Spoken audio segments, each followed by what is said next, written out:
Movie start होती है school में होने वाले एक फंक्शन से, जिसमें बच्चे एक प्ले काफी अच्छे से परफॉर्म कर रहे थे और दूसरी तरफ बैक स्टेज पे कोई पानी के अंदर कुछ मिला रहा है, जिसे पीते ही ये बच्चे उल्टियां करना शुरू कर देते हैं। उनकी सारी परफॉर्मेंस खराब हो जाती है और उन्हें फौरन हॉस्पिटल शिफ्ट करना पड़ता है। सारे वाकये का जिम्मेदार फंक्शन के इंचार्ज टीचर को माना जा रहा था, जबकि असल मुजरिम पर तो किसी का ध्यान ही नहीं जाता, जो थी शेल्बी। उसने ऐसा क्यों किया था, ये कहानी भी जान लेते हैं। शेल्बी आज से 3 महीने पहले ही अपने डैड के साथ इस शहर में शिफ्ट हुई थी और काफी उदास थी। उदासी की वजह उसकी मॉम की कैंसर से होने वाली सडन डेथ थी। शेल्बी जो एक इंट्रोवर्ट थी, किसी से ज्यादा बात नहीं करती थी, किसी से अपना दुख नहीं शेयर करती थी। उसके डैड को लगा कि वो अपनी मॉम के डेथ के गम में घुट घुट कर मर न जाए, इसीलिए उन्होंने शहर ही बदल दिया। नया शहर, नया स्कूल और नए लोग उसे इस गम को भुलाने में मदद कर सकते थे, पर एक्चुअली शेल्बी के केस में उनकी ये सोच गलत थी।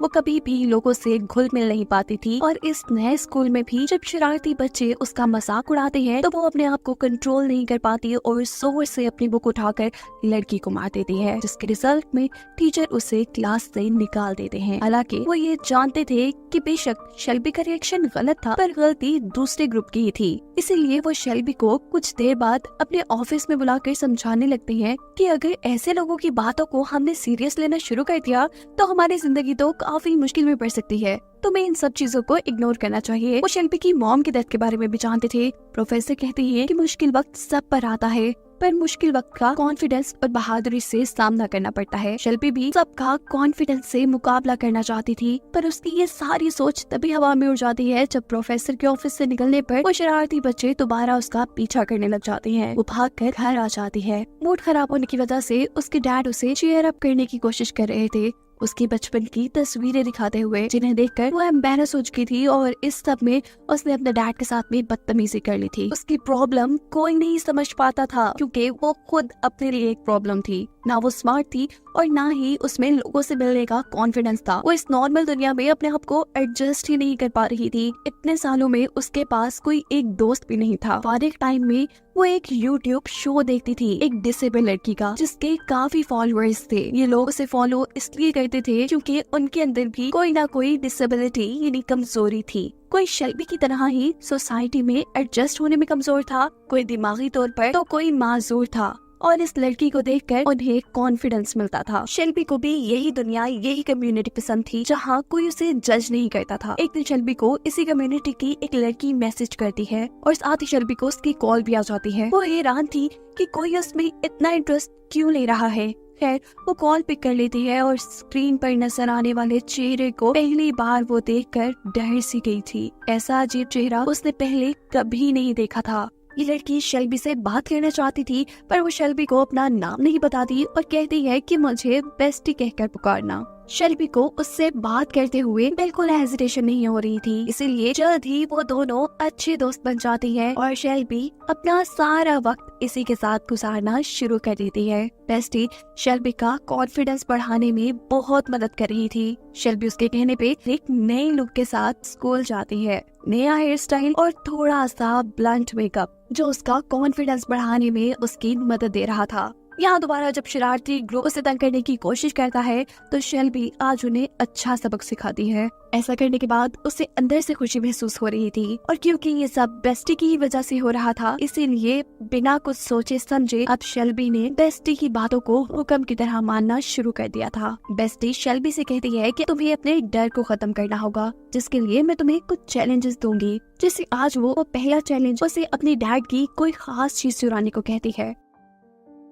वो अपने डैड का कॉफी मग छुपा कर अपने पास रख लेती है। उसके डैड इस मग को बहुत ज्यादा ढूंढते हैं क्योंकि ये शेल्बी की मॉम का मग था। अगले दिन बेस्टी उसे इस कप को तोड़ देने को कहती है। ये काम उसके लिए मुश्किल था, पर बेस्टी के कहने पे उसने ये भी कर दिया था। जब शेल्बी बेस्टी से बात कर रही थी तब हमें ये पता चल जाता है कि बेस्टी उसे हर तरह से मैनिपुलेट कर सकती है और ऐसे वो शेल्बी से कोई भी काम करवाने की ताकत रखती है। शेल्बी को लग रहा था कि जितने भी काम बेस्टी उसे बताती है ये उसका कॉन्फिडेंस बढ़ाने के लिए हैं। हालांकि वो सारे काम छोटे छोटे क्राइम थे। जैसे बेस्टी ने उसे रात में लोगों के घर पे अंडे मारने को बोला था और स्टोर से चीजें चुराने को भी। असल में ये सभी काम तो बेस्टी खुद करना चाहती थी, पर क्योंकि वो घर से नहीं निकल पा रही थी इसीलिए वो शेल्बी का इस्तेमाल कर रही थी यही सब काम करवाने के लिए, जिससे उसे मेंटल सेटिस्फेक्शन होता था। बेस्टी की बात मानते मानते शेल्बी एक नेगेटिव इंसान बन चुकी थी और अपने डैड से भी दूर हो चुकी थी और इस चीज का उसे एहसास तक नहीं था। कभी कभी तो शेल्बी को खुद भी बेस्टी की लॉजिक समझ नहीं आती थी। जिस तरह बेस्टी ने उसे स्कूल के फंक्शन में परफॉर्म करने से भी मना कर दिया था और बेस्टी के ही कहने पर वो फंक्शन में होने वाले प्ले को खराब करने का प्लान करती है, ये सोचे बगैर कि अगर वो पकड़ी गई तो उसके साथ क्या क्या हो सकता है। वो इस प्ले में यूज होने वाले पानी के अंदर पॉइजन मिला देती है। ये वही सीन है जिसे हमने इस मूवी के शुरू में देखा था। ये सब करने के बाद वो काफी खुश थी और काफी एक्साइटेड थी। घर जाते हुए वो ये सोच रही थी कि जब वो बेस्टी को ये सारी चीजें बताएगी तो बेस्टी कितना खुश होगी उससे। शेल्बी बेस्टी के ही कहने पे हैलोवीन के दिन अपनी म्यूजिक टीचर के मरे हुए बच्चे जैसा ड्रेस पहनती है और जैसे उसकी मौत हुई थी वैसे ही वो अपने प्रोफेसर को एक्टिंग भी करके दिखाती है, जो देखते ही सभी लोग उससे नाराज हो चुके थे। तभी हैरान थे कि कोई इतना बेहस कैसे हो सकता है जितनी इस वक्त पे शेल्बी हो गई थी। इस सब की सजा में उसके डैड उसे बेसमेंट में बंद भी कर देते हैं, जहाँ से शेल्बी अपनी मॉम के लैपटॉप से दोबारा बेस्टी से कांटेक्ट करती है। यहाँ बेस्टी उसे मशवरा देती है कि तुम कुछ ऐसा करो जिससे तुम्हारे डैड तुम्हें यहाँ से निकालने पे मजबूर हो जाए। शेल्बी पूछती है क्या, और बेस्टी कहती है कि तुम अपना हाथ तोड़ दो। शेल्बी अपने आप को नुकसान नहीं पहुँचाना चाहती थी इसलिए वो बेस्टी को मना कर देती है, पर बेस्टी तो ना सुनने के लिए तैयार ही नहीं थी। वो शेल्बी से कहती है कि तुम एक अच्छी दोस्त नहीं हो, तुम बहुत बुज़दिल हो, और उसकी मैनिपुलेशन वाली ये बातें शेल्बी को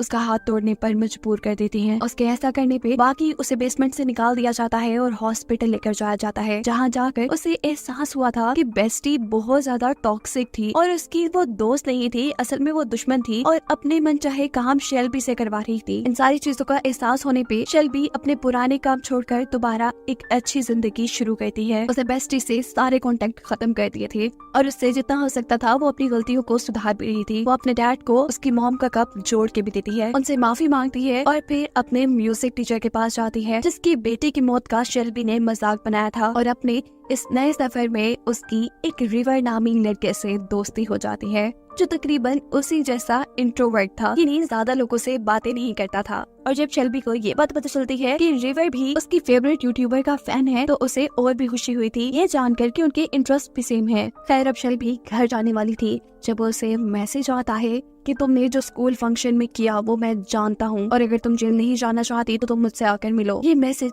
शेल्बी को बहुत ज्यादा परेशान कर देता है। कोई उसे ब्लैकमेल कर रहा था। शेल्बी भी नहीं चाहती थी कि ये सच्चाई किसी के सामने आए, इसीलिए वो मैसेज में बताए गई जगह पर वक्त पर पहुंच जाती है जहां उसे अपना दोस्त रिवर ही मिलता है जो उसे समझाता है कि मैं तुम्हें ब्लैकमेल नहीं कर रहा बल्कि मैं तो तुम्हें ये बताना चाह रहा था तुम्हारा राज मेरे पास सिक्योर है। अच्छा किया कि तुमने उस शरारती ग्रुप को सबक सिखाया, मैं भी उनसे काफी तंग था। वो यहाँ शेल्बी से अपने राज भी शेयर करता है और बताता है कि बचपन में उसे कोई बीमारी थी और उसे जिंदा रखने के लिए उसकी बॉडी के कुछ पार्ट्स रिमूव कर दिए गए। जब ये बात उन बच्चों को पता चली तो उन्होंने रिवर को भी बहुत बुली करना शुरू कर दिया और तब से वो रिवर को बिल्कुल पसंद नहीं थे। शेल्बी को भी अब ये जानकर खुशी हो रही थी कि फाइनली उसे एक ऐसा दोस्त मिल रहा था जो उससे उसकी दोस्ती के बदले में कुछ नहीं मांग रहा था। ये लोग काफी करीब आ जाते हैं। रिवर उसका काफी कॉन्फिडेंस बढ़ा चुका था जिसकी वजह से शेल्बी को काफी कामयाबी भी मिली थी। उसका मुल्क के बहुत बड़े स्कूल में एडमिशन हुआ था जो कि किसी और शहर में था। शेल्बी अब उस शहर में शिफ्ट हो जाती। उसके इस शहर को छोड़ने से पहले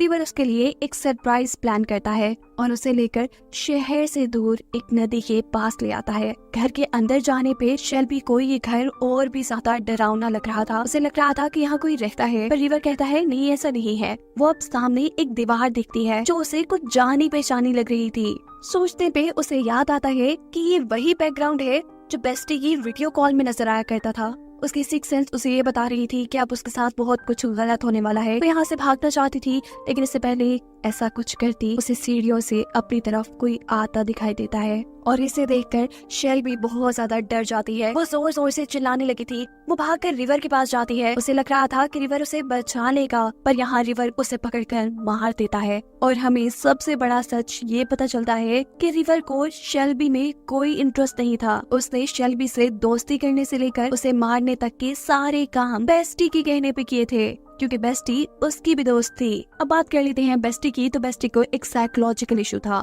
वो दूसरों की खुशियां छीनकर अपने आप को खुश करती थी और दोस्ती के नाम पे दूसरों को अपना गुलाम बनाकर अपने सभी बुरे काम उनसे करवाया करती थी। और वो उन्हीं लोगों को शिकार बनाती थी जो कमजोर हो, जो उसकी बातें आसानी से मान ले, जैसे शेल्बी। ये लड़का शेल्बी को क्योंकि बेस्टी की सच्चाई समझ आ चुकी थी, इसीलिए उसने बेस्टी को छोड़ दिया और ऐसा करने पर बेस्टी को गुस्सा आ गया। इसीलिए उसने एक प्लान के तहत रिवर को शेल्बी के पास भेजा और आखिर रिवर के हाथों शेल्बी को मरवा कर उसने अपने गुस्से की आग बुझाई। ये कहानी ही खत्म हो जाती है।